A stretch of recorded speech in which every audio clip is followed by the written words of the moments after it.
Hi guys! Welcome back to my channel. And for today's video, mag-unbox tayo ng another keyboard. So, ito ay mechanical keyboard and I think this is the cheapest mechanical keyboard that you can buy from Shopee. So, ayun. So, kung natatandaan nyo, nag-unbox ako ng gaming keyboard before, but it's just a normal keyboard. Yung membrane, membrane siya, hindi siya mechanical keyboard. So, yun. So, dumating na yung package ko kanina. And, ayun nga, buksan na natin siya.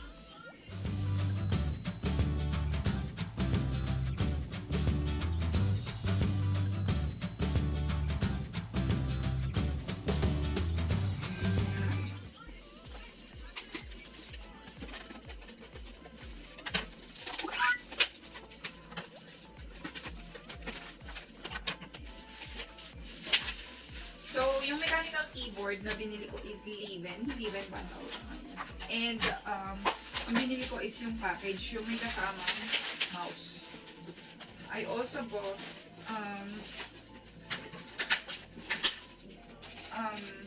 gaming mousepad.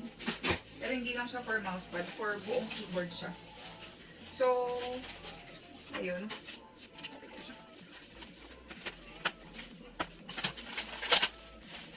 Sport.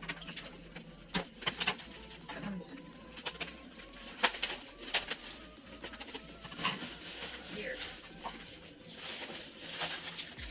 So, i-unbox natin ito lahat.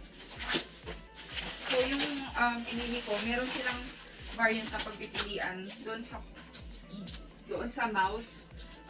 Meron silang HP and then meron din sila nitong Leaven din. So, itong Leaven na lang din ang pinili ko. Mamaya natin. And ito yung gaming mousepad, which is RGB din, so may lights din siya. Wow! And ito na yung ating gaming keyboard. So, let's start unboxing na nito ang ating mechanical keyboard. So, ito pala is Leaven K880 mechanical keyboard or mechanical wired keyboard. Variety lighting effects, thickened metal panel, 2-color injection keycap.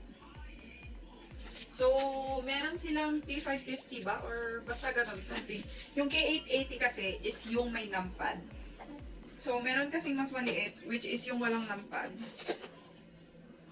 And K550 yata yung ano niya. So, meron ding mga nakasulat dito sa likod. Yung mga lights, 26 key, no rush, 2-color injection cup, waterproof design, game, business, and office. So, ito, bubuksan natin siya.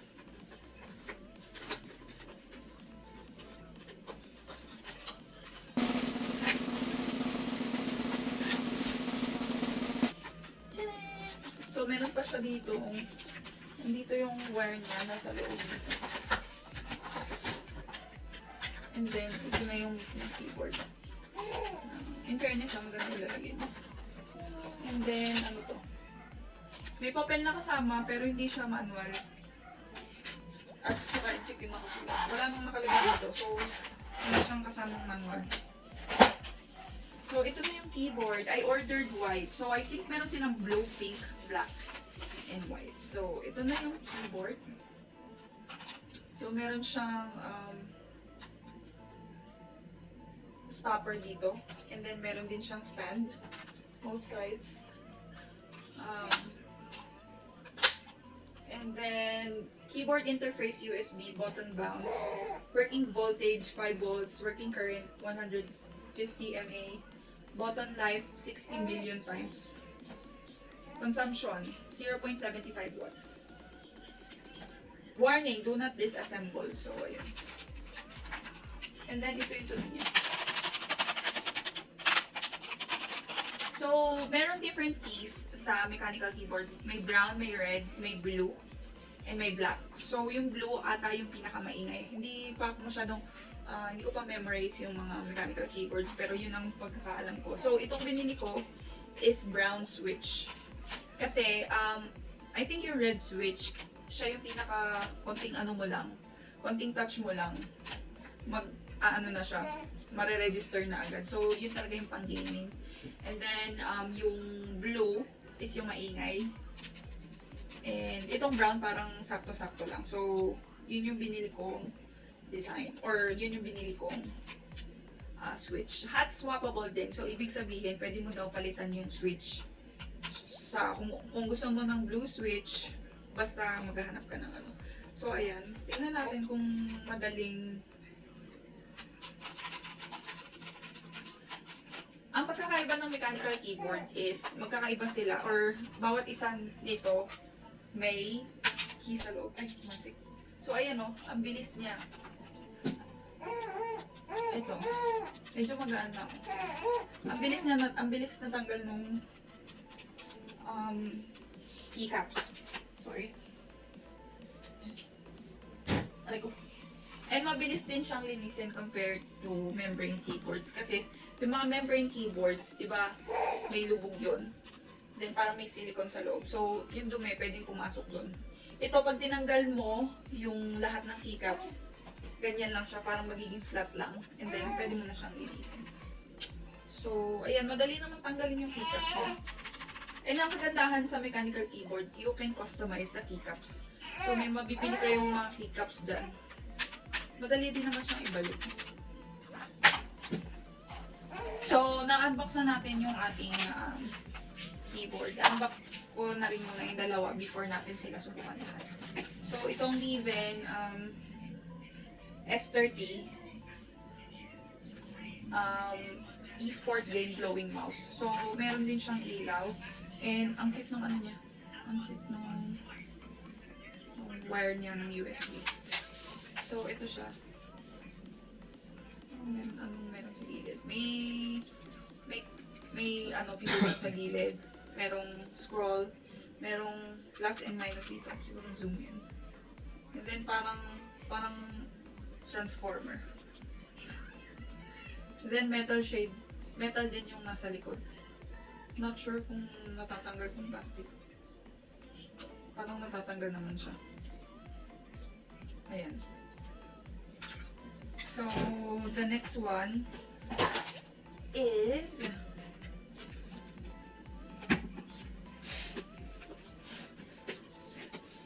itong gaming mouse.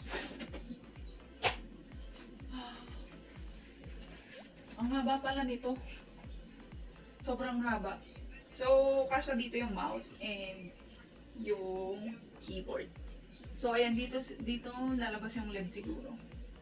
And then, meron siya nito. Ito yung siguro yung power. Tapos nasa yun. Para siyang basahan daw. And then, ito. Type D na USB cable. So, parang ganyan siya. So, pwede mo siyang isaksa or pwede namang hindi kung gusto mo lang na mousepad. So, itry na natin yung mga binili natin. Ayan na. So, ito na yung ating mouse and keyboard plus ano nga to? Mousepad. So, ayan. Ito ang normal. Pag sinaksak nyo yung keyboard, yan yung normal na light setting niya. So, walang manual. So, kailangan nyo siyang napanood ko to sa ibang YouTuber na ganito paano palitan yung lights. So, pipindutin nyo yung FN and then yung insert. Yan. So, nag-iiba yung lights. Isa pa. Madami siyang settings. Yan. Merong ganyan. Sige. Pataas. Sige. Pabukas. At saka paloob. And then, isa pa. Yan. Laktawan. Sige. Then, ito, kung saan ka lang pipindot, doon lang siya iilaw. And then, magtatagal ng 3 seconds, 2 seconds yung kada pindot mo. Ayan. And then, balik na ulit tayo sa ano. Balik na. Yan. So, kung paano naman pahinaan at palakasan yung ilaw is yan. FN and then up yung palakas. Then, yung pahina is yan. Kung ayaw nyo may ilaw, pwede nyo siyang patayin dyan. And then yung nagbi-blink, insert muna. Yan, yun. Pag pinas forward nyo, magbibilis din yung pag-blink niya. Then, kapag yung backwards naman, babagal yung blink niya. Yan. Tapos dito, yung FN, ito multimedia keys din. So, yung FN at saka F1 is mag-open yung music player nyo sa computer. Yung F2 and F3 sound siya, volume. And then yung F4 is mute. So, ayun. Ano pa ba? Ayun lang. At saka, ang napansin ko lang, nakita masyado yung mga ganito niya. Dahil lang naman ako nagka-mechanical keyboard, so baka ganito talaga. Pero yung isang mechanical keyboard na nakita ko, yung multimedia keys niya nandito, nakahiwala, hindi siya yung F1, F2. And then meron siyang wheel dito na pihitan ng sounds and nasa gitna yung power on and off ng lights niya. So far naman, pinakamura naman siya.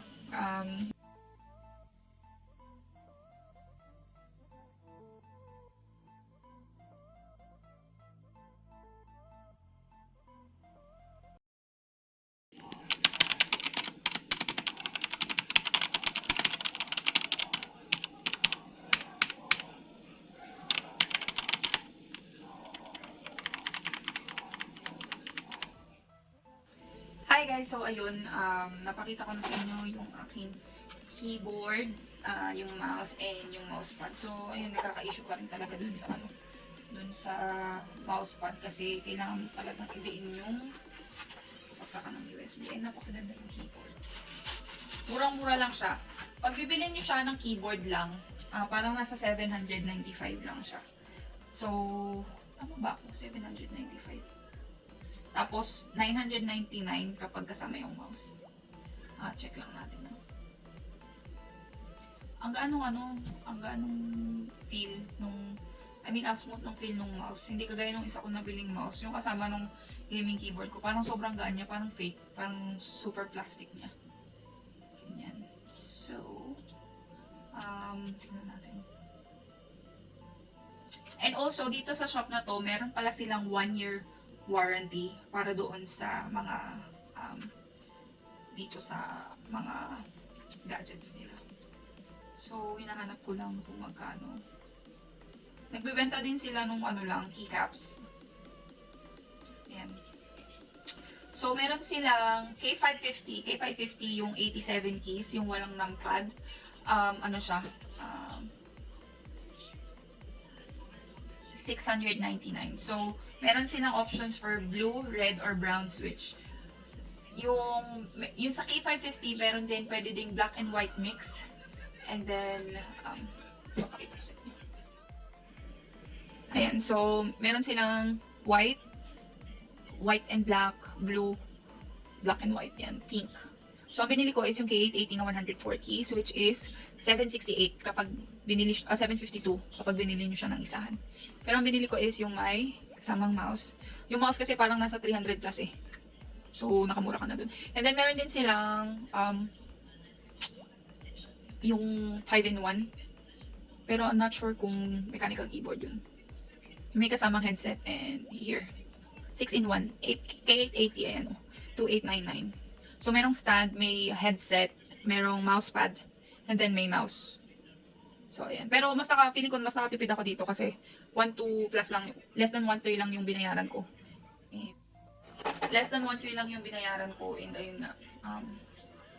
Meron akong mousepad, meron akong mouse, and meron akong keyboard. Meron naman akong yung binili ko na headset. Kung natatandaan nyo, nag-unbox din ako nun. So, ayun. Hindi ko pa naman siya kailangan. Hindi ko naman kailangan ng stand din. So, 2899 kasi yung 6-in-1. So, yung 6-in-1 pala, parang may kasama siyang extra na keycaps. So, mas mahal siya. Meron din silang 5-in-1. Yung 5-in-1 naman nila is 2699. So, ayun guys. Hot swappable to. So, pwede kayong magpalit ng keys kung gusto nyong magpalit. Kasi yung keys daw depende kung paano mo or saan mo gagamitin yung keyboard. So, ayun. So, thank you for watching and see you on my next vlog.